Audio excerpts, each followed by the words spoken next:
हम rice bag के लिए ही कन्वर्ट किया है हमने. I am happy, I am proud that my people thought that it's important that their generations at least eat properly and get food for their minds properly. Lights camera Azadi एक ऐसा show है जो हस्तियों को ढूंढ रहा है. ये वो हस्तियां हैं जिनने हमेशा समाज को चुनौती दी है. ये वो लोग हैं जो हमेशा निडर, आत्मविश्वासी और अग्रिम रहे हैं. भले ही जनता ने कभी इन्हें सराहा ना हो, मगर इन्होंने हमेशा देश के लिए काम किया है. हम इनसे बात करके इनका नज़रिया समझना चाहते हैं, जानना चाहते हैं कि ये लोग समाज को कैसे देखते हैं, और ये सीखना चाहते हैं कि ज़िंदगी को बिना डरे कैसे जिया जाए. मेरा नाम है वंदित जैन और मैं इन कहानियों को आप तक लाने का बस एक माध्यम हूँ. Hello everyone and welcome to the series and season finale of lights camera Azadi. मुझे यकीन नहीं हो रहा कि हमने एक सीज़न ख़त्म कर दिया. फेब में जब मैंने इस पॉडकास्ट की शुरुआत करी थी तो मैं इस आइडिया से आगे बढ़ रहा था कि महीने में अगर एक एपिसोड रिलीज़ कर दिया तो बहुत बड़ी बात होगी.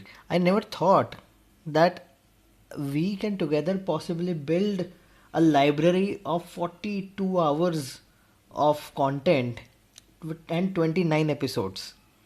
Yes, season was very eye-opening, mesmerizing, loving. It was beyond measure, to be very honest. हमारे कुछ 300 सब्सक्राइबर्स, 300 साढ़े 300 सब्सक्राइबर्स यूट्यूब पे हैं. स्पॉटिफाई पे अराउंड 250-260 फॉलोवर्स हैं. 120 करीब हमारे लाइक्स हैं इंस्टाग्राम पे. एंड कुछ मेरे पर्सनल ट्विटर पे फॉलोवर्स कुछ हैं around 1200. It has I think all because of what I could manage to do together with you guys. Thank you so much for supporting lights camera Azadi. I mean really क्या ride रही. I mean I loved every bit of it. And अगर आप मेरे को ये सुन रहे हैं तो मेरे ख्याल से शायद आपने भी इन्जॉय करा. एंड मेरे को लगता है कि शायद आपकी लाइफ में कुछ वैल्यू ऐड हुई हो इन कॉन्वर्जेशंस के थ्रू. लाइट्स कैमरा आज़ादी का मकसद यही रहा है कि उन लोगों को आगे लेके आना जिनके बारे में बहुत कम लोग जानते हैं, या जिनके ख्यालात ज़रूरी है समाज के लिए और समाज को सुनने के लिए और समाज में थोड़ा सुधार लाने के लिए, कुछ मिसकंसेप्शंस को दूर करने के लिए, कुछ हमारे स्टीरियोटाइप से उनको चैलेंज करने के लिए. और एक जो ओवरआर्चिंग थीम हमेशा से लाइट्स कैमरा आज़ादी की रही थी वो ये थी कि ये वो लोग हैं जो समाज को बहुत अलग नज़रिए से देखते हैं, जो समाज को आईना दिखाने की कोशिश करते हैं, जिनको शायद समाज इतने अच्छे से जानता नहीं है, समझता नहीं है, या शायद उनके काम को उतना अप्रिशिएट नहीं करता है. तो उन लोगों को आगे लाना लाइट्स कैमरा आज़ादी का हमेशा से एक मकसद रहा है. और अब इस मकसद में हम कितने पूरे हुए, हमने कितना अच्छे से करा, वो तो आप ही बता सकते हैं. यू आर अ बेटर जज ऑफ द शो. बट मेरी पूरी कोशिश रही थी कि कभी भी मौका लगे तो मैं उन आवाज़ों को प्लेटफॉर्म दे सकूं जिन्हें वाकई में एक प्लेटफॉर्म की ज़रूरत है, vis-a-vis someone who already may be giving so many interviews, already going to so many shows, etc. इस पूरी प्रोसेस के बीच में in the journey of 29 episodes I also sort of rediscovered my own ideas and my ideology and the way I see the world.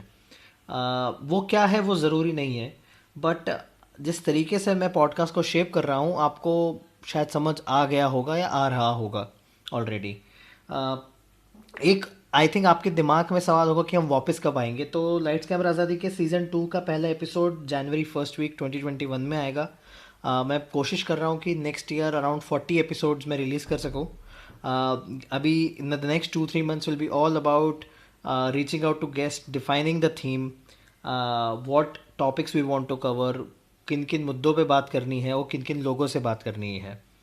तो अगले 2-3 महीने बहुत critical है. अगर आप किसी तरीके से मुझे सपोर्ट करना चाहते हैं, लाइट्स कैमरा आज़ादी को सपोर्ट करना चाहते हैं, तो please that will be great. मेरे पास काफ़ी सोशल मीडिया मार्केटिंग का काम है. अगर आप फिनेंशियल रूप से कंट्रीब्यूट करना चाहते हैं तो आप वो भी कर सकते हैं. इसके अलावा अगर आप जस्ट लाइट्स कैमरा आज़ादी को एम्पलीफाई करना चाहते हैं तो आप वो भी कर सकते हैं.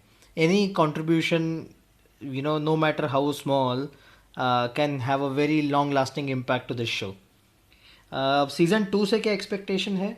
सीज़न 2 से एक्सपेक्टेशन बहुत सिंपल है कि हमको उन आवाज़ों को ढूंढना है जिनके बारे में आम लोग नहीं जानते हैं. मेरा पर्सनल मोटिव ये रहा है कि दलित वर्ग, LGBT कम्युनिटी, मुस्लिम्स को रिलेटिवली मैं ज़्यादा प्लेटफॉर्म देना चाहता हूँ, बिकॉज सबसे ज़्यादा societal stigma and women of course, societal stigma और सोसाइटल प्रेशर्स इन कम्युनिटी पे है.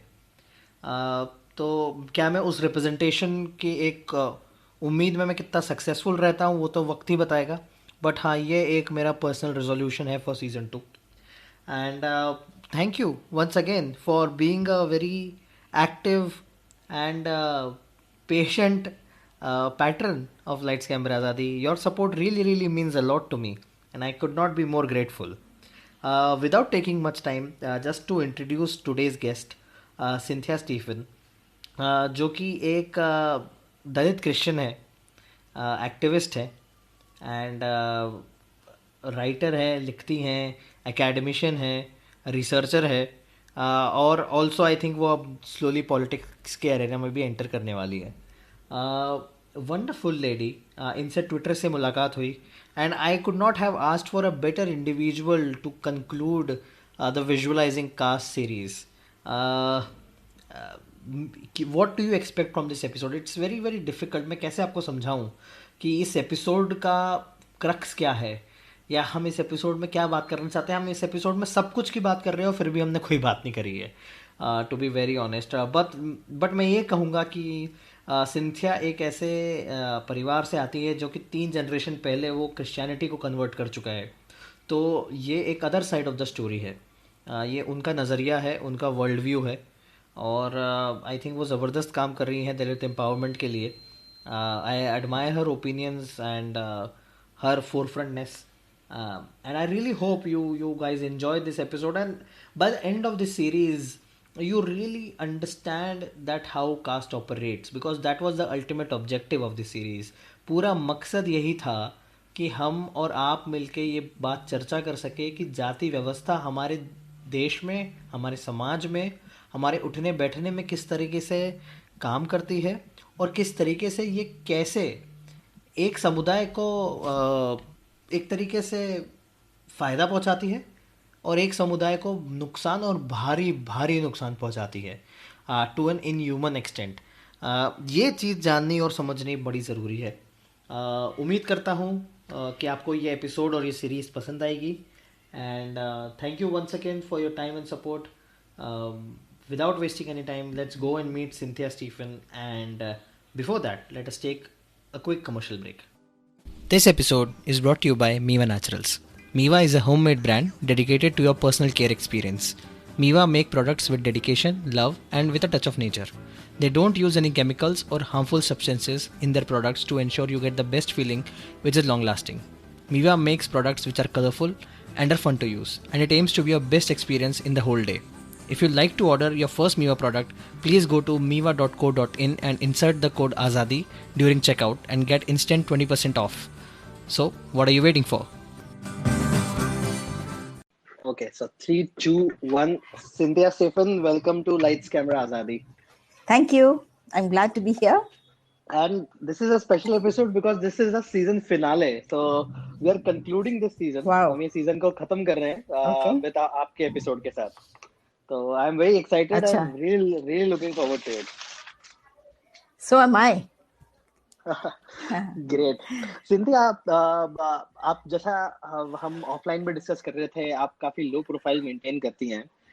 So it's very difficult to know आपका पास्ट क्या है, आप कहाँ से आती है, what are your overall journey, आपका नैरेटिव कैसा है आपकी लाइफ का. थोड़ा सा उस पे थोड़ा सा आप बताएंगे कि what is your background, your history, and where you come from. Yeah, sure. Also about your political awakening. Okay, so that'll take. It's been it's a long story, but I'll try to touch upon the highlights. My family is based in Bangalore. Both sides of my parents come from here. And so I was born in Bangalore, but grew up in a district that everybody in India has heard of. It's called Bellary, which is famous for its mining. And my dad used to work in the mining, he worked in a number of mining firms there. And so that's how I grew up in that place. So I have a small town background, a city background, plus we lived in a rural area and also among mining folks. So a little bit, a lot of that has helped to shape my thinking and understanding of what this country is all about. So that is one thing. And all my education, major basic education, happened in the small town and practically a rural area. So it's called, till my degree, I did a degree in science, studied chemistry, physics, and zoology. And then after that, I did a complete turnaround away from science into journalism, because I was also a talented speaker and writer. And I happened to go from like one tiny village into Delhi. So I studied journalism in the 80s in the Indian Institute of Mass Communication. And that is how I got drawn into, uh, uh, the larger issues of the country. I started, even as a girl, I was deeply interested. In fact, that's why I chose journalism, deeply interested in current affairs.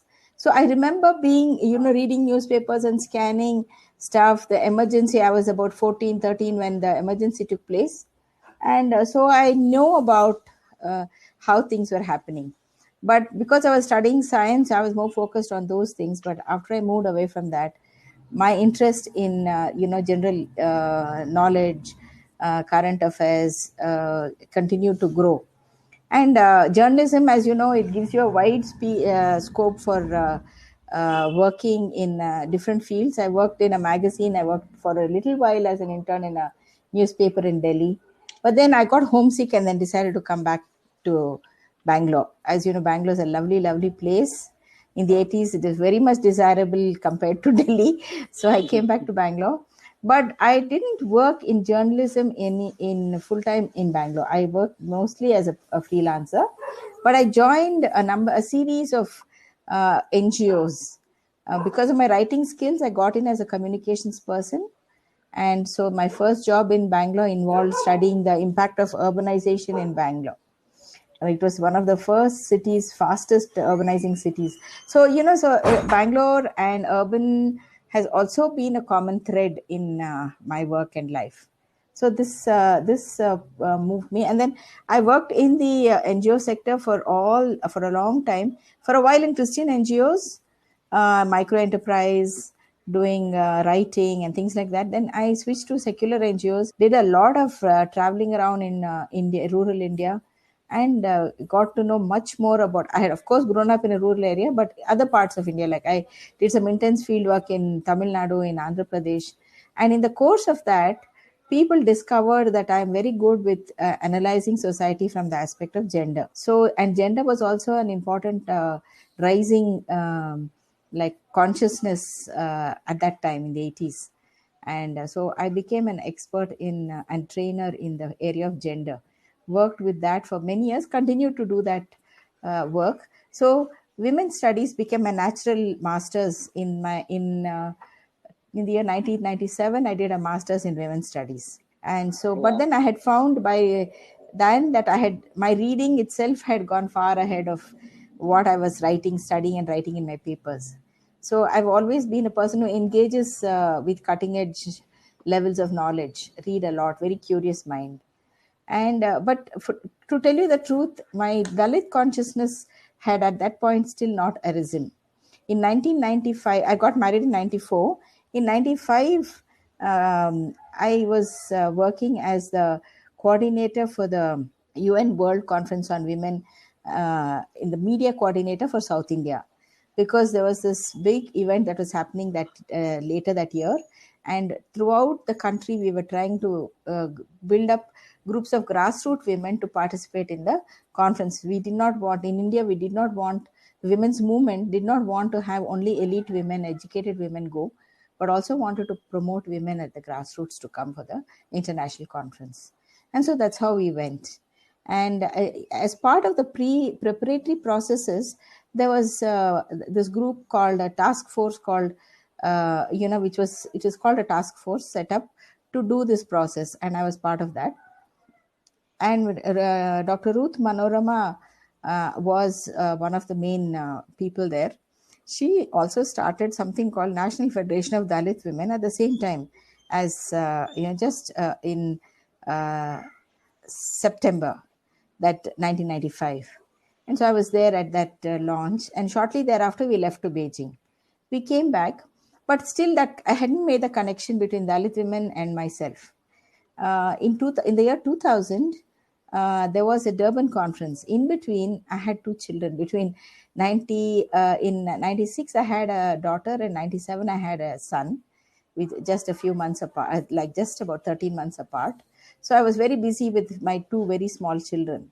In the year 2000, when the Durban conference took place, people were asking, Cynthia, why were you not at that conference? Why didn't you go? And I couldn't understand why they were asking me this question. It was the first time, this connection happened between me and Dalit issues and all that. Then subsequently, somebody was encouraging me to join something called a group called a women's group called Mahila Samakya. So I applied for that, and there's a I did very well, but didn't get selected. At that point, I was a little disappointed because I was trying to find, a niche, get back to work because after my children. And I interviewed did a series of interviews where I did very well, but wasn't finally selected. It happened like at least 4 or 5 instances in quick succession. I was a little disappointed, but didn't understand. Anyway, something happened which then prompted me to inquire as to whether people were perceiving me as a Dalit. And then the coin dropped. Oh, is it that I'm being seen as a Dalit? And after that, I started asking questions and meeting, elders. It took me long years to understand. At first, I thought all my grandparents were from that background, but it turns out that's not the case. I'm from my father's side. My father's father was Dalit, and from my mother's side, my mother's mother was most probably a Dalit. So my paternal grandfather and my maternal grandmother were Dalits. The other two were not. So in those days, these things used to happen without any remark. You see, so in the older, like I don't know, my grandparents must have been married maybe about 100 years ago or something, but maybe because of limited interactions, and also probably because they were in a church where caste was tried to be, not highlighted. They were married, and that's how we grew up without any consciousness of being Dalit. So we've been, on my mother's side, 3 generations, on my father's side, 4 generations Christians. So we did not directly experience in fact, I would say that I had a privileged upbringing because my dad was a qualified person and had good jobs while he was alive. He died young, in his early 50s. He was only 51 when he died. My mother was a teacher, in a very, very, very acclaimed teacher in English, and had a great career. So we were children who had privilege when we were growing up. Best schools, best social interactions. So I did not have any reason to feel disadvantaged, apart from the fact that I'm dark skin, and I have a color issue, and my name is Cynthia, so people immediately know that I'm Christian. And so sometimes it happens that people do discriminate if you're a Christian, and that is a fact. So I thought those were the factors which were keeping me out. But this undercurrent that had been operating in my life, and I didn't know about it. That is how insidious caste is when you live, even in this kind of a situation. So that is because of that. It's because of that consciousness.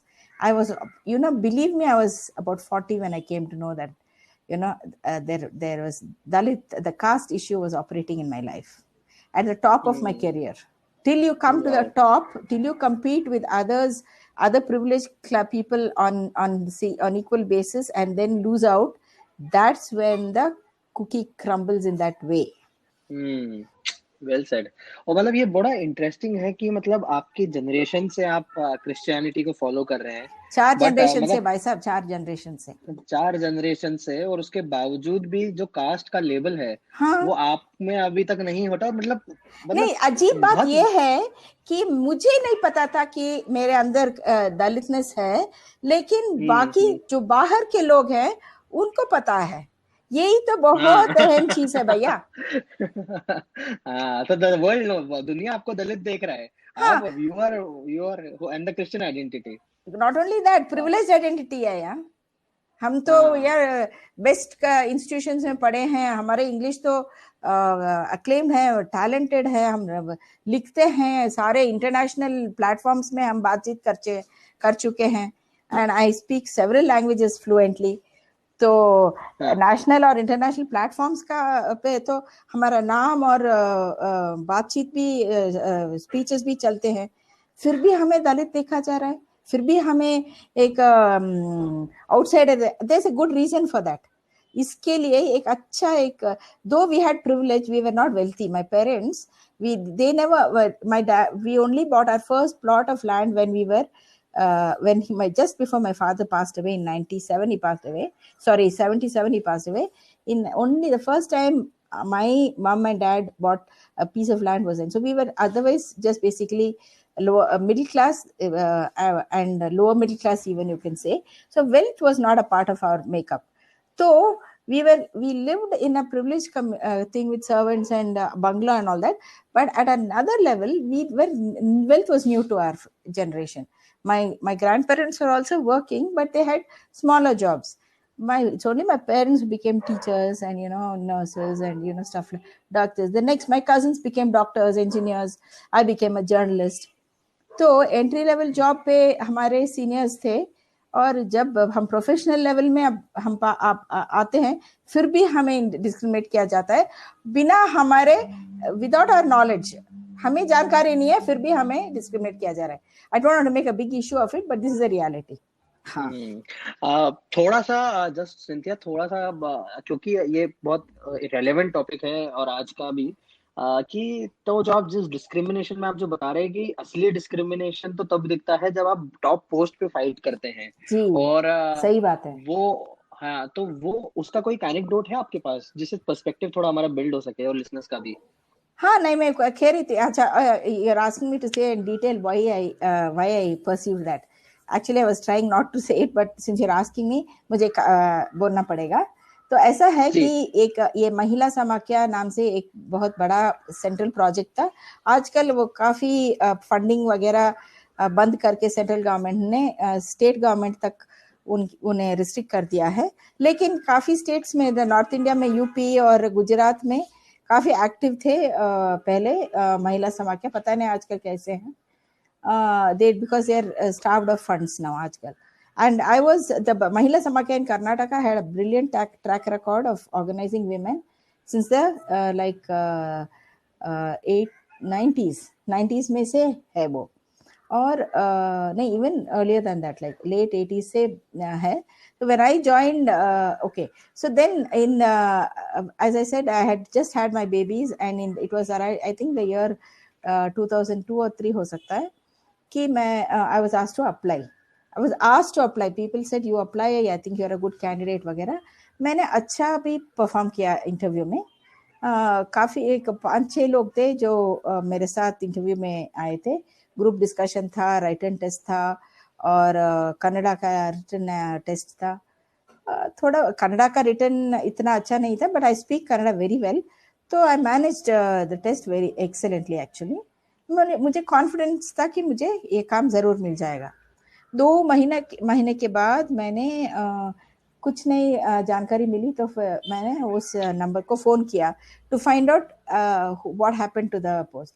They said, can I, is there a director there now? They said, yes madam, we have got a new director. तो तब मुझे पता चला कि I have not been selected. I didn't get any information that you have not been selected, etc. Then I started thinking, I did so well, how did this other lady get? She's also a nice person. It's not that she was not qualified, or she in fact already had a PhD, but she didn't have as much field experience, which I had by that time. Had nearly 10 years of field experience. I had done. I was a very good communicator, etc. And I had earned my spurs. I had got a good name internationally with my work with the World Conference on Women, and still I was not selected. तो फिर पता चला कि वो जो मेरे साथ जो इंटरव्यू में आई थी, she was selected. Then I came to know that she is married to a central services officer. तो मैंने सोचा शायद वो कारण है कि नेटवर्किंग होता है ना आजकल, तो नेपोटिज्म का काफी कुछ ये हो रहा है, नेपोटिज्म और नेटवर्किंग के वजह से मिला होगा, वो भी है. लेकिन मुझे एक then I remember that she is from the Brahmin community. So then I remembered in the course of people saying you apply, and I gave my biodata. The lady who took my biodata, she looked through it, and actually I've never done this before, and I've never done it again after that lesson. I had put two references. One was the name of a director of a funding agency. She happens to be a Brahmin. And then this other person, that lady actually who was my friend, she and well-wisher in fact, she saw the name of Dr. Ruth Manorama in that. And she said, you know, Cynthia, we don't talk about Dalit in Mahila Samakya. This was what she said. And I was a little puzzled कि Mahila Samakya में दलित ना बोलने का क्या tension, क्या problem, like क्या tradition है, क्यों है? I just, at that point, it was just a passing curious thought which I dropped. I did not know that there had been some history of some struggle of Dalit people within Samakya, and Ruth Manorama ji had spoken about it or something like that, because at that time she had been in the State Women's Commission in Karnataka. ये history मुझे नहीं पता था, तो मैंने सोचा then I thought maybe it is that. Then I came to know later on कि is it because they think that I am Dalit ki she mentioned this? Then I had to, then as I said, I had to make inquiry after inquiry. It took me years, boss. Our elders, my aunt was alive, my mother was alive then, and this was many years ago. It took me years. My mother, even to this day, she has not admitted, she never admitted to me till the end that we were actually from a Dalit community. It was my elder aunt who confirmed it. Though they don't talk about it even. So it's you imagine how much of what kind of stigma and burden they have carried, and given us no such inkling that we had any kind of untouchable background. We were actually given the feeling that we are from privileged community. इतना उनको काम करना पड़ता है, emotionally काम करना पड़ता है कि हमें प्रोटेक्ट करें, इस नॉलेज से हमें प्रोटेक्ट करो. सो ये है सच्चाई. तो उसके बाद जब मुझे पता चला कि I am from a Dalit background, and my grandparents, rather not me but my grandparents, and they did so much of hard work to keep, bring us into mainstream. So it is a matter of pride for me to claim that. And let me add one more thing. एक और चीज है, I got married in 94 as I said, and this knowledge came to me much after we got married, several years, maybe 7-8 years after we got married. And I'm not joking. My husband half jokingly says, "Arey, if I had known you had Dalit background, I may not have married you." ये भी है. So there is he comes from a backward class background, but ये भी है. So you encounter this at a very real level. But you see, I believe that, I'm also a person who has a deep faith in God and lives my faith, and I believe God did not allow me to have this knowledge of this till that age, because by then I had made a mark in my career.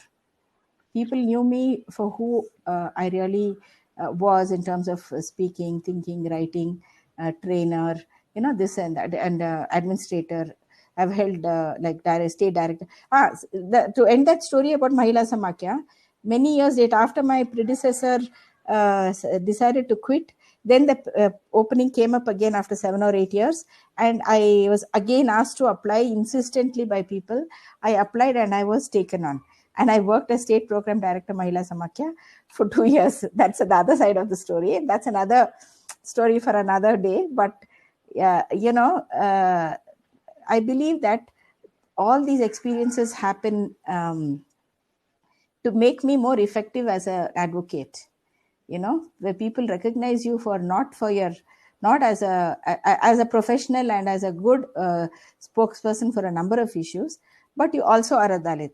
Otherwise, what happens is anyone who's labeled as a Dalit tends to even get marginalized in any discourse. It's hard to marginalize me.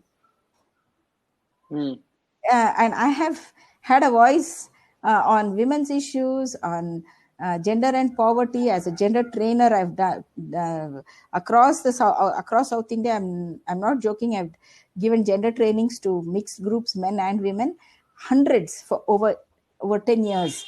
तो मेरा तो काफी established name है, at least in the South India, in gender and in women's issues.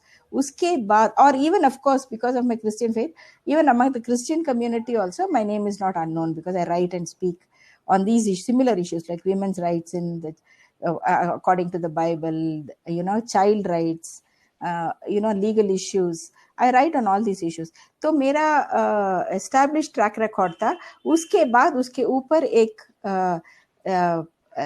Fresh perspective वाला एक fresh filter आया कि मैं दलित भी हूं.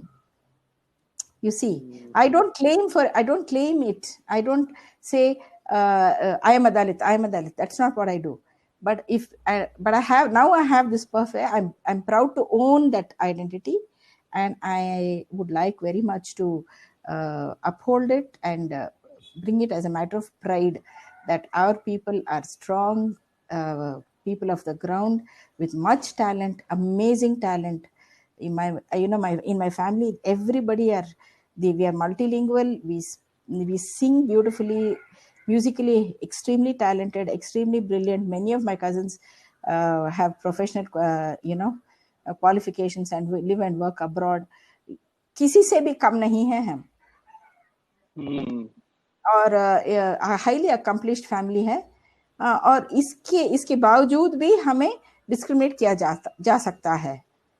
So this is the reality. Or this I came earlier, and in fact when I was in Samakya in I think the year 2012, one young lady who is now very well known, Tenmori Soundararajan, came to visit me, and she was making a film, and she got recorded me and all that, and she said, when I came to know about the Dalit issue, she herself is a very effective campaigner for Dalit issues.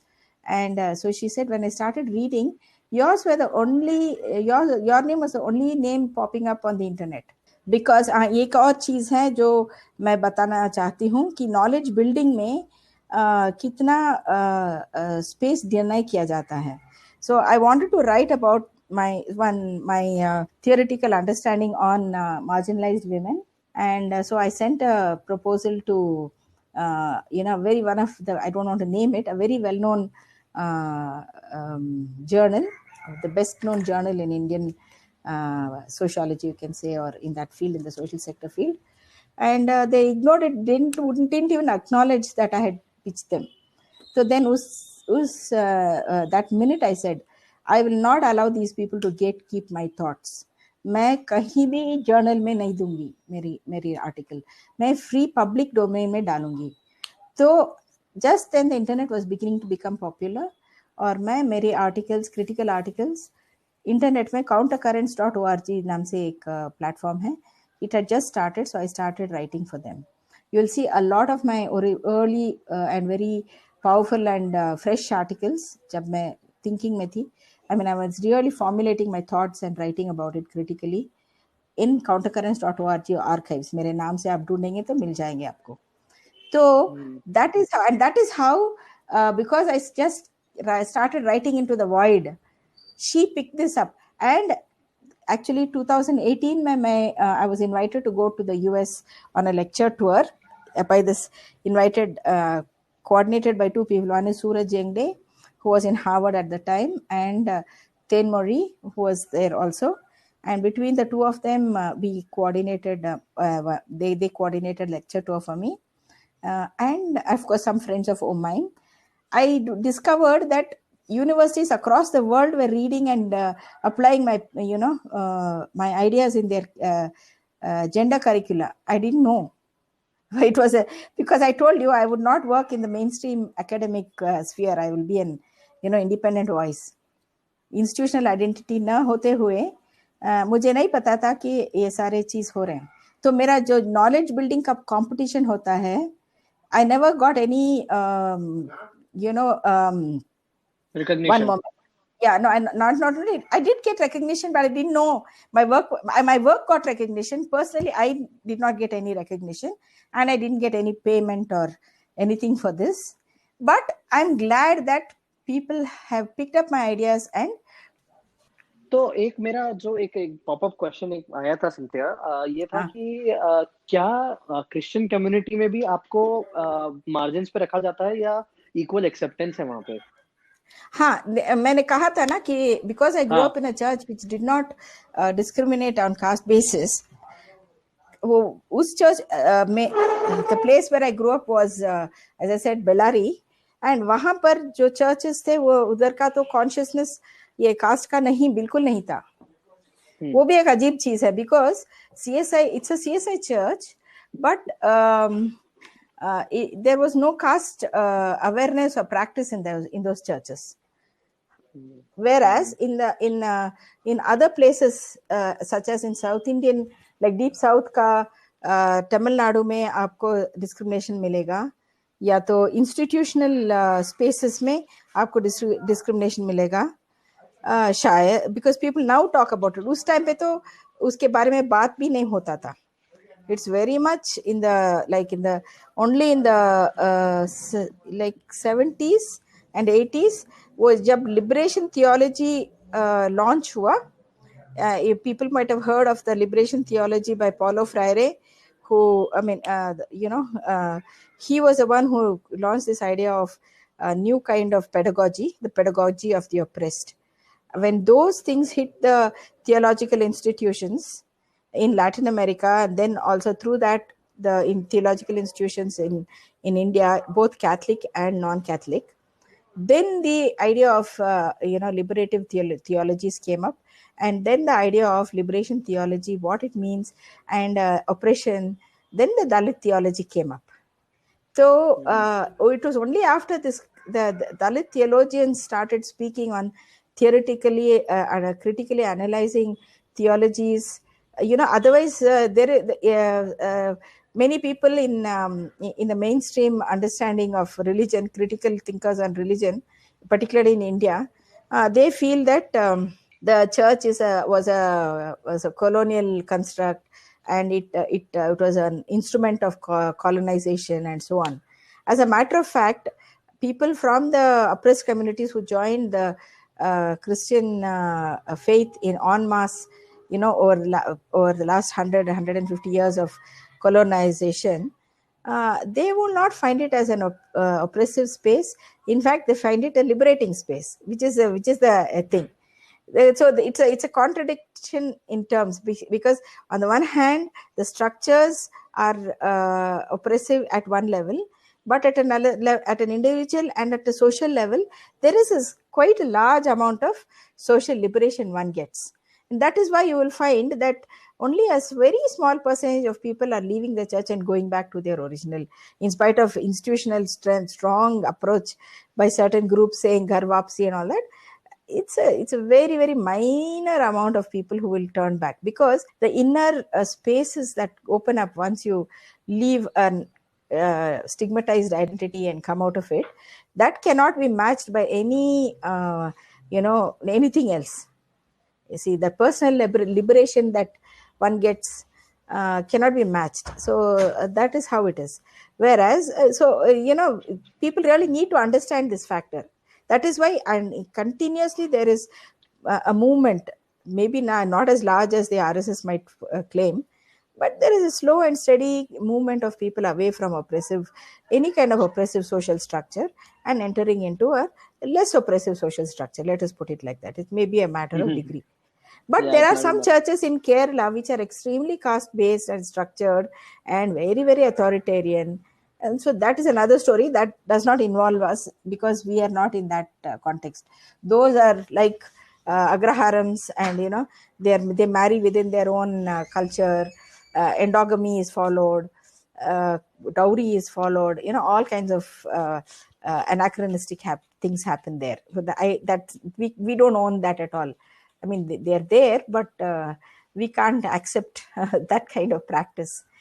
In the larger context, yes, because there is a common faith in Christ, they do fall under a broad umbrella, but we cannot accept such, casteism and patriarchy as is manifested in those structures. There is a struggle even within those structures to relieve it.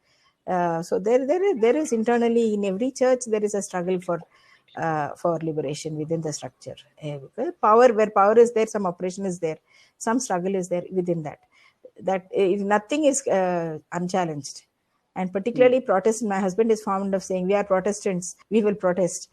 So those who are not from the traditional Catholic Church, always you will find that there will be an element of churn in the way they think.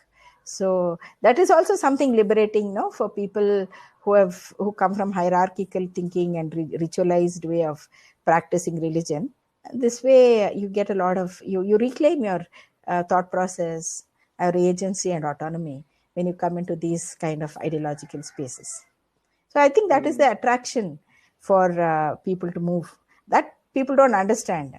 So even I get trolled. They call me rice bag and all that. So I'm saying, "Arey, jo bhuke mare ho, and your religion doesn't give me a meal or didn't give my grandparents a food to eat or an identity. Why will they stay there? They've come out and see 3 generations later we are at the top of the heap automatically because our capacity is like that. But the system used to keep us down now it didn't take much. They struggled. They gave us their best, but we are riding on their shoulders. They sacrificed a lot to bring us to where we are, but we didn't know, and they didn't even allow us to know that. See, that's the beauty. Their sacrifice, उनके sacrifice के बारे में मुझे कुछ भी नहीं पता था. Only afterwards, I came to know about it. So this is only in me, but look at the millions of people who have gone through generations of these things. What is going on in the lives of people and in the undercurrent of society that nobody talks about. अब तक तो कोई बात भी नहीं कर रहा था. The Ambedkarite experiences, they have spoken, they have read. Dalit Christian experiences only within the Christian church, that too a small section, that too the theologians are the ones who are speaking. People like me who straddle both worlds are very, very, very few. बिल्कुल. और मुझे भी फिर भी मुझे सुनना पड़ता है कि तुम राइस बैग कन्वर्ट हो. मैं कहती हूँ मुझे इडली ये पसंद है, डोसा पसंद है, बिरयानी पसंद है, मैं बहुत खाना चाहती हूँ राइस. खाऊंगी भैया. हम राइस बैग के लिए कन्वर्ट किया है हमने. I'm happy, I'm proud that my people thought that it's important that their generations at least eat properly and get food for their minds properly. उसके बिना तो अभी तक पता नहीं कुछ चाकरी, they call it वेटी चाकरी, this free judge money system की तरह, you do free service for the society, you dig the grave and you beat the drum. ऐसा करते होंगे हम और हमारे बच्चे. कौन सा which is better? क्यों ना करें हम आगे, क्यों ना बढ़े? पढ़ाई करके हमारे बच्चे और हम आगे क्यों ना बढ़े? we are because is it our fate to serve you and your children without land or without an identity or a name? Acha, Very powerful. I want to read a poem that I wrote after I spoke to some an activist. I thought I should do this because Dalit literature is something that has brought a lot of consciousness in people. And so I think the Ambedkarites, particularly in Maharashtra and UP, have done a lot, to bring these things to the mainstream. I believe in creative, challenge also. So I want to just share with you one or two of my poems which I've written please. on these themes. I'm just opening it. Just give me a moment. And you know, इतना like you see, basic जिंदगी में क्या है? Basic पानी है. और villages में पानी का, and I grow up in like a drought prone area, जहां पर पानी का बहुत बहुत डिफिकल्टी है. How we used to struggle for water, I know. I have carried water, you know, for long distances, because we got it only once or twice in a week, and only limited quantities, and we had to use only limited. So how difficult water is, what an important requirement is, मुझे मालूम है. और village level में जिनके पास storage system भी नहीं है, जिसके पास घर भी नहीं है, इतना उनको, औरतों को बहुत स्ट्रगल करना पड़ता है. इस कॉन्टेक्स्ट में मैंने एक पानी गाइड हैज अ एंडिंग तक जरा पढ़ी. It's not a very long poem. तो I am starting now. It's called water. It says, when the world began, the first elements were separated: water, land, air. Still, our lives, these attaches us to our Mother Earth. The umbilical cord cannot be severed lightly, for pulsing through it is life itself.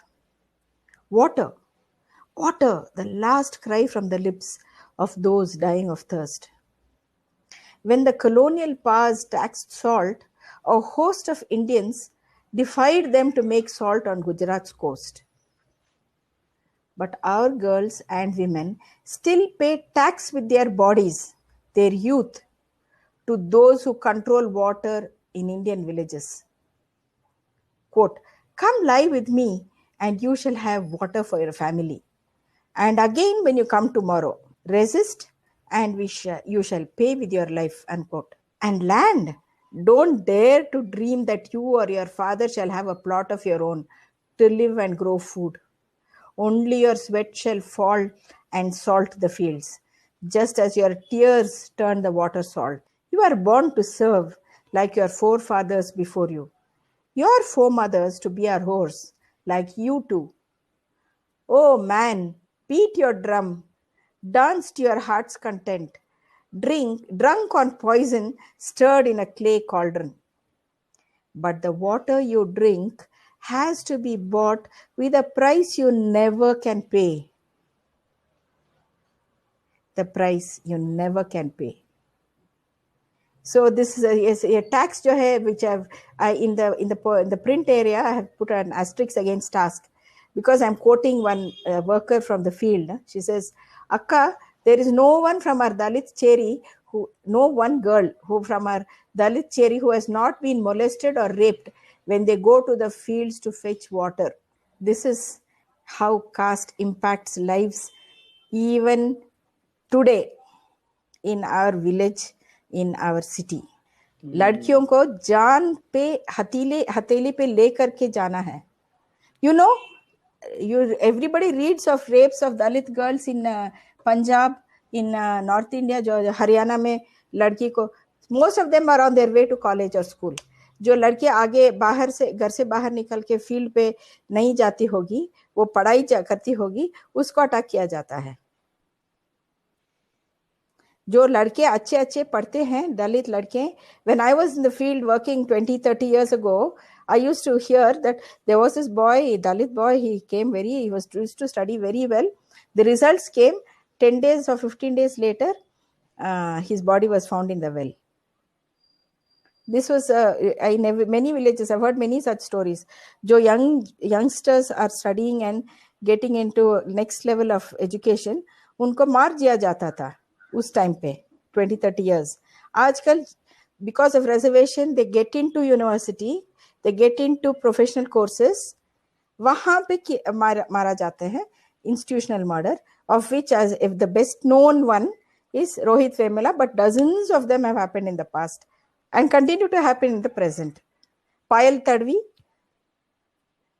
you know, she was equal to those girls who were there. She had also completed BMBBS and on merit and had come as a postgraduate doctor.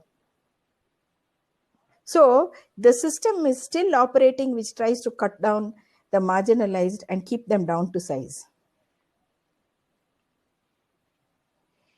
हम्म, बहुत it's very moving, and जो आप बोल रहे हो बहुत deep है, and this this sums up very well. मतलब यहाँ पे जो मैं जिन अपर कास्ट सेक्शंस में उठता बैठता हूँ, वहाँ पे it's so hmm. Simple to say कि बस रिजर्वेशन का बात हुआ, मेरिट का नाम दिया, and like you discard the idea of reservation. हाँ। बट वो स्ट्रक्चरल प्रॉब्लम क्या है, वो क्यों रिजर्वेशन आया, मतलब बहुत बहुत मेरे लिए तो it's very simple, it's 1+1 2। But for a lot of people out there, almost everyone in the hmm. Upper caste communities, उनके लिए तो मतलब ये concept of reservation itself is you know कि एज इफ उनका हक है। उस बोल अगर 100 डॉक्टर का पोस्ट है, तो 100 पे उन्हीं का हक है, और इट दे वही फील तो। कि हाँ, हमारा राइट ले लिया इन लोगों ने या आके, तो वो अच्छा, दैट ब्रिंग्स में, आपने बिल्कुल एक बहुत अहम चीज पर आपने मतलब फोकस किया है कि ये जो हक है ना, ये हक वाली बात है। ये हक कहाँ से आता है, क्यों आता है? ये जरा अनपैक कर दो जरा। ये आता है एक अपर कास्ट डोमिनेशन के एक मेंटालिटी से, क्योंकि ना ना, हिस्टोरिक। वो ना, नहीं। उसका भी एक बैकग्राउंड है, मैं जरा बता दूं। हाँ जी। हाँ, मेरा एनालिसिस, ये मेरा कुछ ओरिजिनल एनालिसिस तो नहीं है, लेकिन थोड़ा मैंने डेवलप भी किया हुआ है। और वो ये है कि of course Ambedkar had unpacked this for us all long long ago in his writings and things like that. But the important part to, there are two aspects. एक तो अपर कास्ट का मेंटालिटी कहाँ से आता है, इट्स एन आइडियोलॉजी, एंड उसके अंदर जो ऑपरेट होता है, how it operates, people don't realize that it is a very destructive ideology and actually is anti-human. In fact, it is against the human being or humanity itself. That is a sad part. और ये I have to mention it, Manusmriti से आता है। हाँ हाँ, बिल्कुल सबको मालूम बिल्कुल। है कि Manusmriti it was a codification of existing practice. It is not hmm. that it started then, but it codified by Manu and brought into a kind of written form. Return and form, that correct. and that there is a structured discrimination against women and against people who are not upper caste male. Okay. और specifically उसमें there are like the untouchables are not talked about. It talks about shudras who are not actually the untouchables, but we can approximate them also as untouchable, because shudras are also untouchable by the people who are above them in the caste hierarchy. तो जी। ये बहुत important चीज है. So इसका I want to give the correct word for it. ये इसका नाम है ब्राह्मणिकल पेट्रियार्की, क्योंकि अपर कास्ट मेल जो ब्राह्मण है उसका वेट या उसका भाव जिस इस सिस्टम में सबसे बड़ा है, उससे जरा कम है ये क्षत्रिय वाला, और उससे जरा कम है वैश्य, और बिल्कुल पैर की तरह, पैर के पास जो है वो है शूद्र, लेकिन जो मेल है वो सबसे so it is a graded inequality, as we know the correct phrase. But in along with this is the patriarchy, because woman का कोई रोल नहीं है, प्लीज नोट। जो ब्राह्मण वुमन है उसका कोई, any woman can become Brahmin's wife, and by that virtue she becomes a person of interest, or a person who is inside the she is an inside the pale, not outside the pale.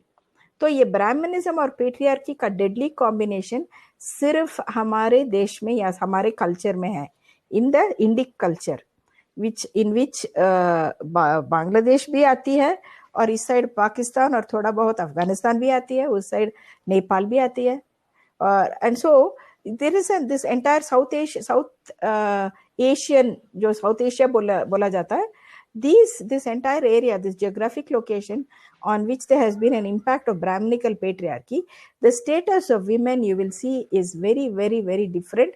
We can measure it in numbers. UN में जब area location करते हैं ना, Latin America, Australia, Asia Pacific region, Southeast Asia, South Asia, Europe, you know, yeah, Middle East, I say there are categories, you know, they do it when they do their tests.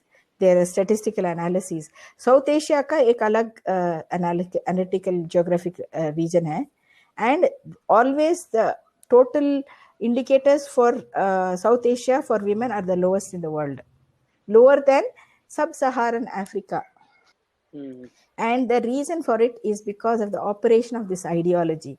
ये जो ideology है इतना destructive है कि आज के paper में बैंगलोर में एक रिपोर्ट आया है कि a couple who had 2 daughters, the older daughter decided to marry for love, and she got married and phoned up and told her parent that she's married the person she loved because they were opposing it. Both the parents went and drowned themselves in the sump of their house. Suicide कर लिए क्योंकि वो अपने इच्छा से ये कर लिया. See, these people, as far as I know, are not Brahmins. They are some lower section people. फिर भी the Brahminical patriarchy इतना ऑपरेट करता है कि अपने बेटी को एजेंसी ना दो. We have known of any number of families which beat up and oppress their daughters, kill their daughters because they want to marry the man they love, which is not what they want. जो अलग गोत्र का होगा या मतलब same गोत्र का होगा या सेम विलेज का होगा, ये नॉर्थ इंडिया का प्रॉब्लम है. साउथ इंडिया में there are other issues like intercaste, major intercaste, and usually this intercaste means the girls love Dalit boys, and because the girl has loved a Dalit boy, she is worthy to be killed. The one who has nurtured and brought the child up, educated her very well, and kept lot of, while the girl is growing up, they buy them good clothes, they buy them, they keep money for them, buy them jewelry, make them look pretty, ताकि उनको अच्छा match मिल जाए. ऐसे parents खुद के बच्चियों को मार देते हैं. ये आइडियोलॉजी उसके पीछे है. Is it not a hateful ideology which turns the parents into of murderers of their own children, which does not accept the autonomy of their own children? सबके घर में, अरे even a bird, after the baby is born and a baby is hatched, after a while the mother pushes and lets the baby free to fly out. It does not confine it to the nest. ये अकेले हमारे देश में ऐसा होता है कि parents dictate कि कौन अपनी बेटी और बेटा को शादी करेगा. इतना ऑटोनॉमी डिनाई करते हैं. Is it not an anti human ideology? So ideology की वजह से लोग अपने खुद के ब्लड को मारने के लिए तैयार हो जाते हैं. भैया, इसको क्यों प्रिफर करें? इसको क्यों अपहोल्ड करें कम्युनिटी के नाम पे? Purity. Then comes this idea of pure और इम्प्योर. कहां से आया ये सब? there is an ideology which that Brahma Sukta, the Purusha Sukta, which says the Brahma, the Brahmin emerged from the origin, what to say, primordial man's mouth and shoulder and thighs. Lastly, that Shudras are below. इसका मतलब hierarchically by creation, क्या hierarchically create हुए हैं क्या? ये is this biologically supportable? Logical है क्या? Rational है? इसी irrational thinking के वजह से लोग मारे जा रहे हैं, अपने खुद के बेटियों को मारे. ये इसको कैसे, how can we accept it? Doesn't it make your blood boil?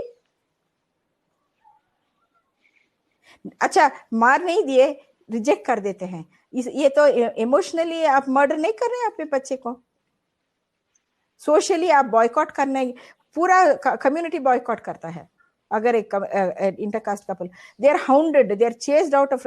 अभी तक no in UP, there are UP and in other places there are NGOs to protect youngsters who have got married because their lives are in danger. अरे, what about your rights? What about your constitution? किधर गया वो हमारा highly acclaimed constitution and its rights? Where is a state protecting the individual's right to choose who to marry, what to eat?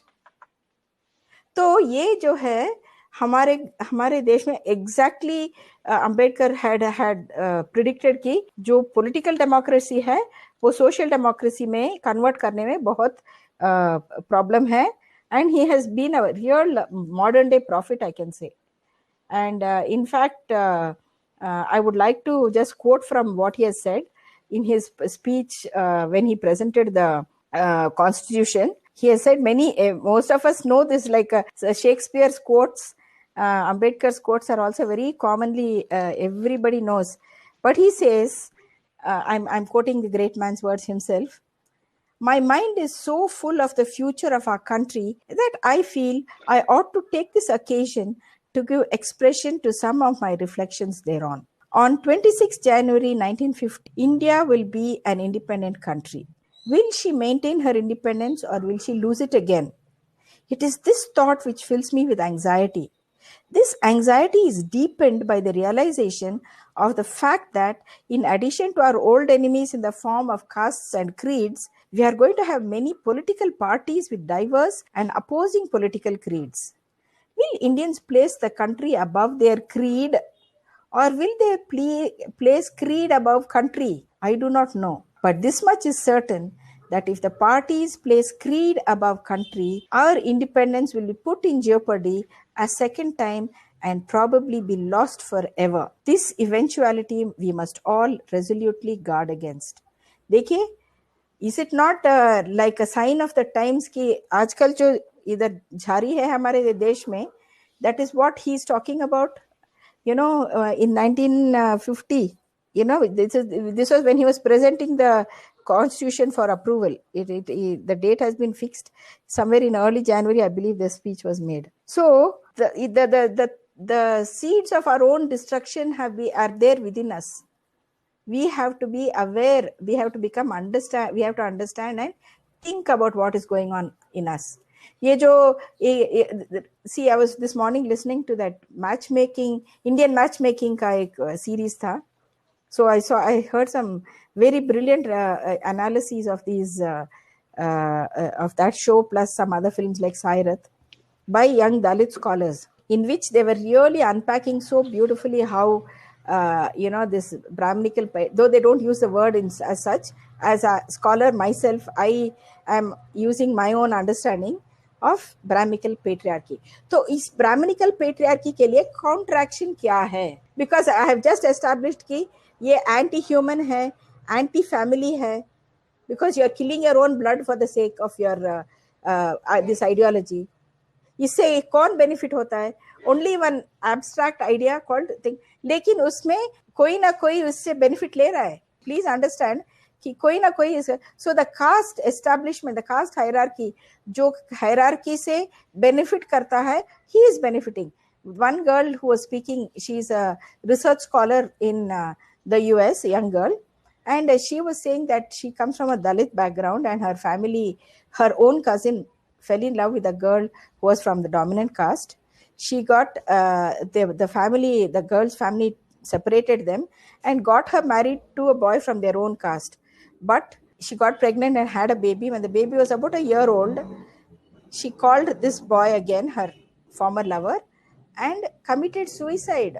They forced her not to allow her to go and get married to the man she loved and wanted to live with, but forced her to marry someone they wanted. But the girl was refusing. Her suicide was a protest against the loss of her autonomy and agency. She was protesting against that system. And not only the parents, but the entire community is complicit. क्योंकि बिरादरी में हमारा नाक cut जाएगा, ये argument use करते हैं parents.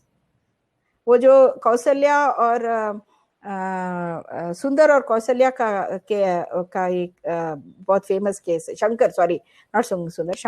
Shankar and Kaushalya का फेमस केस था वो, which happened in 2016 or 2015. And the same thing happened. The parents, they put her in an engineering college. She was going and coming in the engineering college bus. They met there. This boy is a Dalit. They loved each other. The girl, and repeatedly the parents tried to interfere, but the girl was very firm. They got married, lived together for 8 months, and ultimately the parents paid to kill both of them. The girl escaped and the boy was killed. So to this day, we are paying a price of our young people. So we really need to understand how evil a force it is. So to counteract that, the only possibility is a modern human rights understanding, a rights-based understanding. That every individual has value, and that is what we are as a society committed to for the last 70-75 years, isn't it? That's what we are born to. We swear upon this constitution. We have our identity. The government, the state, the government of India is based on that. So ye hai. So to counteract this ideology is nothing but constitutional values and a liberative practice in your life. Jo the Ambedkarites, they go for, because he himself gave the example and converted to Buddhism. That is there. There are lots of people convert to Christianity. Have already established why that is an imperative for people who have been disadvantaged by the system. I'm saying it's an imperative. Because जो अंदर wait उसके system में है वो the system compels by virtue of violence and killing, it compels subjugation. कौन thinking आदमी इसमें शामिल हो सकता है? जो थिंक करता है उसमें से निकल जाएगा, जो नहीं थिंक करता है वो उसको अपहोल्ड करेगा. In the glimmer of hope, Cynthia, हमारे लिए ये कहना बहुत जरूरी है कि हमारा जो संविधान है वो that was the best thing in all of our history of India, is the best thing that has happened to us as well, and the marginalized communities के लिए तो बिल्कुल शायद एक ही ray of hope रही है. सही है, ये बिल्कुल सही है. हम भी इसी को I completely concur with this opinion. उसमें नुक्स हो सकते हैं. The point is that the constitution is not cast in concrete. It is one of the most amended constitutions in the world because we are progressive. We hope as a society we progress and keep up to date with what is going on. ये पीछे कहाँ तक जाएंगे पीछे पीछे करके? जो वेदा के उपनिषद के टाइम का किसने पढ़ा है, किसने माना है वो वेदा को या उपनिषद को या जो भी है? What about the knowledge of the people which may not be written but which is lived in the lives of, we have experienced the lives, the value-based lives of our rural people, how humanitarian they are, how full of humanity they are, how welcoming they are. एक upper caste community में home हम भी गए हैं ना. When I go to the field area, if you go to the village, if you need water in hot summer in Andhra Pradesh, you'll be dying of thirst. Everybody will warmly welcome you and give you water. जो हमारे field work के areas में हम जब when we go to the Dalit part of the community or the fisher folks part of the village, they will warmly welcome us and give us water and food. The same will not happen in the wealthy landowning class of that area. वो तो पानी देने में भी हिचकते हैं. They will not even ask you to come in and sit down in the shade. ये सही है. I've experienced it. बोलने मैं कह सकती हूँ. हम कोशिश एक इंक्वायरी बिठा के रखते हैं डायरेक्टली इनडायरेक्टली कि आप कौन से कास्ट से हो या आप कहाँ से आते हो, कि वो डायरेक्टली क्या नाम से पहले पता करेंगे, नाम से पता नहीं करेंगे तो शक्ल से पता करेंगे, कलर से पता करेंगे, वहां से पता नहीं चलेगा तो बातों बातों में पूछेंगे कि अच्छा कौन से जात के हो, कहाँ क्या रहते हो, क्या करते हो, पापा क्या करते हैं. तो ये मैंने एक्सपीरियंस नहीं करा है, मतलब बट मैंने ये इस टाइप की इंक्वायरी जरूर नोटिस करी लोगों की. उसमें एक कास्ट का बड़ा इंटरेस्टिंग नहीं. Again I want to underscore this कि भैया एक ह्यूमन बीइंग का थर्स्ट आपको नहीं दिखाई देता है. सिर्फ अपने जात के होंगे तभी तो आपको उसका प्यास बुझाओगे या उसके भूख मिटाओगे.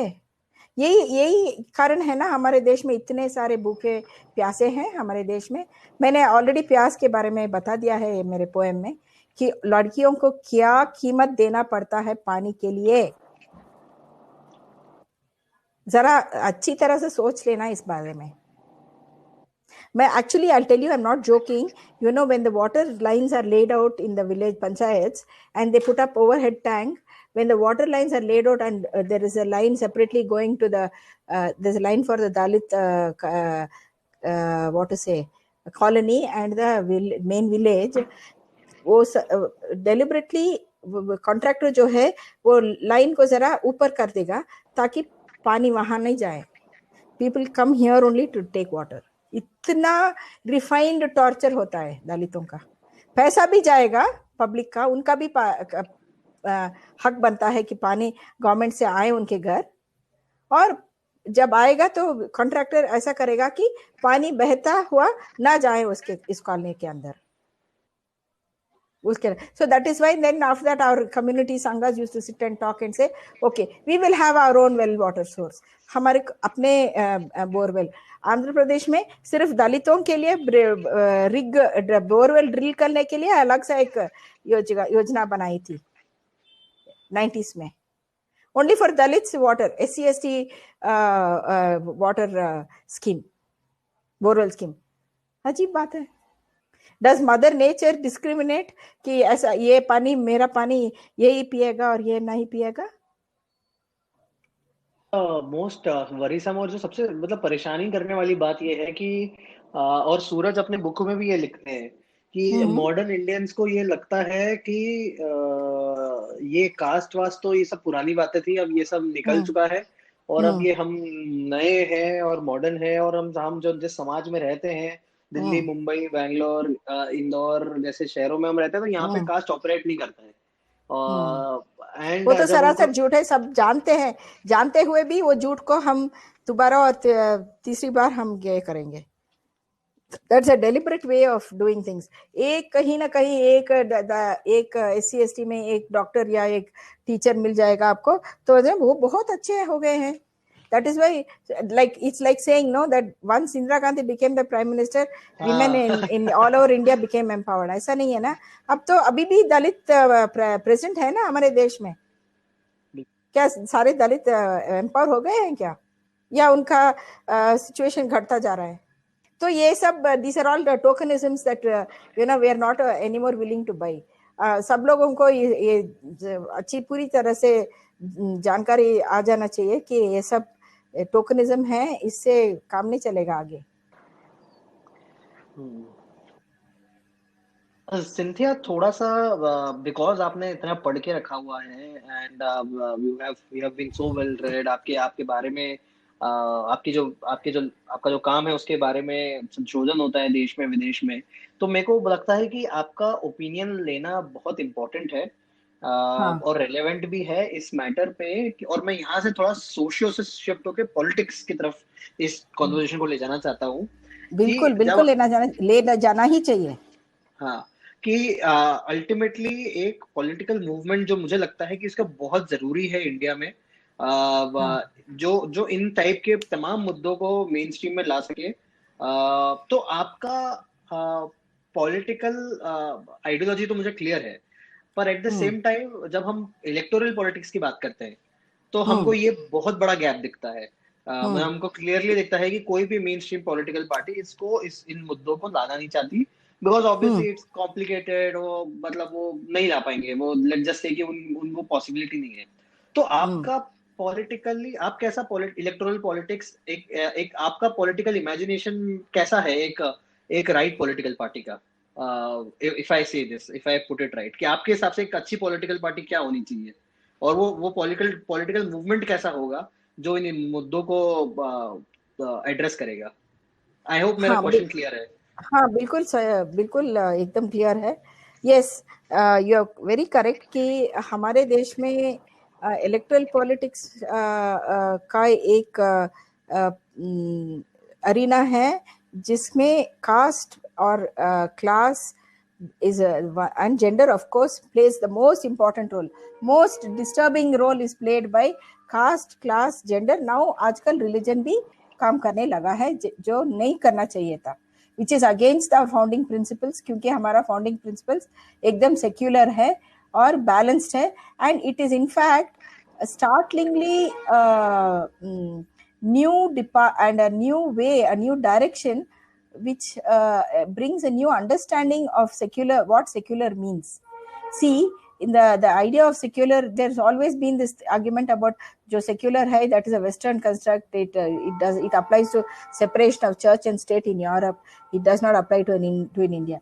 Actually, the kind of secularism we talk about is different. It is a question. It is not about separation so much as valuing, as celebrating diversity. तो हमारा जो इमेजिनेशन है वो ये है कि सबका रिप्रेजेंटेशन हो हमारे सारे लेवल्स पे. So at whether it is at, say, I am also a person, and let me just make a small departure, or rather an explanatory background to what I'm going to say. My political understanding flows out of my engagement with the Dalit और the marginalisation perspective. जब मुझे पता चला कि मेरे background में दलित ancestors है तो और मेरा my natural tendency is to work think about and work with and for the underdog, so the connection became very clear ki why that natural organic connection is because I had Dalit ancestors. This is how I understand it. So natural tendency plus my own thinking and reading, so that is at one level. So मेरा poor के साथ underdog के साथ बहुत sympathy और empathy है. That was noticed very early in my career. उसके बाद I came up against the Dalit issue, and in that because I had already been working on gender, Dalit women's concerns become issues, and that is where access to land, access to water, human rights of women and children, it comes from that engagement at a ground level. तो मेरा conviction है कि unless the politics is shaped by people from the marginalized sections at all levels, not at only the ground, not women participating only at panchayat level politics, but उसके ऊपर assembly में और parliament में सिर्फ male और सिर्फ non-Dalit male and privileged caste male will operate. No, we want grassroots democracy and gender justice from every institution, from court to government to elected representation to education system to academics. Everyone there should be voice and space for everybody, agency for everybody. तो इसके लिए तो existing political structure तो ये नामुमकिन वाली बात हो गई. Even though there was a brave experiment with BSP, with Kanshiram mobilizing the employees from the SC/ST community and then building a larger movement, Dalit movement based on Baba Saheb Ambedkar's ideologies and solid ground level का काम हुआ था. लेकिन I think the benefits of that mobilization has been frittered away. It was a political movement. I mean, it was a grassroots political and consciousness and awareness raising movement, which brought good political dividends to the hitherto marginalized classes. On the one hand, the Dalits, on the other hand, the backwards. जो पिछले वर्ग थे उनका भी एक movement आया था, because Bahujan means mobilization of all the backwards, including Dalit and non-Dalit backwards. But उसमें भी because of the fragmentation and hierarchical understanding and lack of political farsightedness, वो movements आजकल जरा weak हो गए हैं. So we need a fresh political thinking, and for that I believe the constituency and the perspective should come from the women, and particularly the women from the marginalized communities. So any grassroots movement or people's movement or political movement which needs to take up this has to have this consciousness. The left has lost so many opportunities to be that voice because of, again, their caste blind approach to the societal analysis. अब ये भी ले लो, caste भी ले लो, marginalization भी ले लो, gender ले लो, और तुम्हारा communal identity भी ले लो, तभी तो जा करके true representation will take place. जैसे आपने कहा था कि आजकल माइंडसेट ऐसा है अपर कास्ट वालों का कि पूरा हक हमारा ही बनता है, बाकी सब सिर्फ भीख मांगने आ गए हैं. ऐसा नहीं होना चाहिए ना. डेमोक्रेसी है यार, पार्लियामेंट्री डेमोक्रेसी है, सबका समानता है और We have to work for not just equality but fraternity. ये fraternity is very very critical. जब फ्रेटर्निटी का मतलब है ब्रदरहुड, भाईचारा, जो अपने आप को आगे के जो आदमी है उसको तुम भाई मानोगे या बहन मानोगे तभी तो जाके तुम एक परिवार बन सकते हो. तो ये that is the meaning of. So एक फैमिली में सारे के सारे एक ही प्रोफेशन में नहीं होते हैं, एक ही जेंडर का नहीं होते हैं, एक ही एज का नहीं होते हैं. कई some of them are old, some of them are young age का. सो ये डाइवर्सिटी फैमिली में भी है. और ये कास्ट का तो अब एक ही एंडोगमी करके एक ही कास्ट के फैमिली को तुम उगाओगे तो ऐसा नहीं चलेगा. You have to also come out of that boundary of caste and accept people for who they are regardless of who their parents were or their belief systems. तभी जाकर के हम डाइवर्सिटी सेलिब्रेट करेंगे, तभी जाकर के हमारा political system will reflect that diversity. Right now, just check the caste background of all the cabinet ministers. 90% of them are Brahmins and 95% of them are male. The same holds for our judges. And male में उसमें upper caste mail होंगे, ऐसा थोड़ी ना होगी. कैसे, कब तक चलेगा ये सब? So we have to come to an alternative formulation where diversity will be celebrated, the women get a rightful place, where the young people get a voice and not just elderly people are in their 60s and 70s. वैसे मैं भी senior citizen के करीब आ चुकी हूँ, लेकिन मैं as में तो मैं यंग हूँ, आई मीन सीनियर सिटीजन के करीब आ चुकी हूँ, लेकिन I think in my ideas I am new, and because of my gender, because of my duties, gender roles, I have only now been able to get a voice and agency. I had to spend a lot of time struggling with all my gender roles, and अभी मुझे ये मौका मिला है कि articulate करूं, बात करूं. And when you grow a little older, people give you more respect as a woman. When you are a younger woman, people still look at you as a sex object. वो जब वो cut जाता है तभी जाकर के तुम्हारा brain को लोग they start respecting what you have to say and think.